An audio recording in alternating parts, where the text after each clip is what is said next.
১৬ বছরে দেশ থেকে পাচার হয়েছে প্রায় ১১ লাখ কোটি টাকা।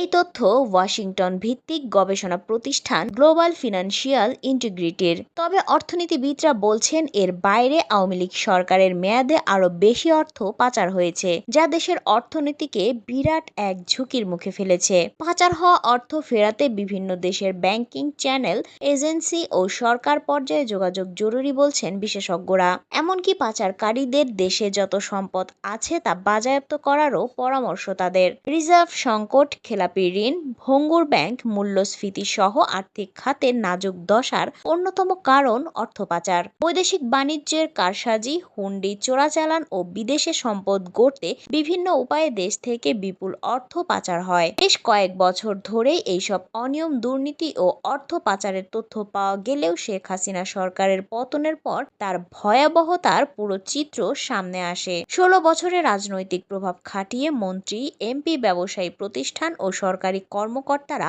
বড় অঙ্কের টাকা পাচার করেছেন। যুক্তরাষ্ট্রের গ্লোবাল ফিনান্সিয়াল ইন্টিগ্রিটি জিএফআই এর প্রতিবেদন বলছে, বাংলাদেশ থেকে প্রতি বছর বিদেশে পাচার হয়েছে গড়ে প্রায় ৭৫৩,৩৭,লাখ ডলার বা ৮০,০০০ কোটি টাকা।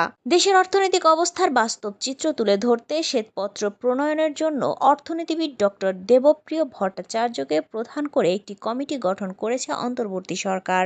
অর্থনীতিবিদরা বলছেন, কি পরিমাণ টাকা পাচার হয়েছে এবং তা ফেরত আনতে আইন অনুযায়ী ওই সব দেশের সরকারের সঙ্গে উচ্চ পর্যায়ের কমিটিকে কাজ করতে হবে। শুধু অর্থ পাচারকারীদের নয়, যেসব প্রতিষ্ঠান তদারকির দায়িত্বে ছিল ও পাচারে সহায়তা করেছে তাদেরও শাস্তির আওতায় আনার দাবি অর্থনীতিবিদদের। ভবিষ্যতে যেন দেশ থেকে অর্থ পাচার না হয়, অর্থনীতির মুখ থুবড়ে না পড়ে, সেই জন্য কঠোর নজরদারির তাগিদও দিয়েছেন বিশেষজ্ঞরা।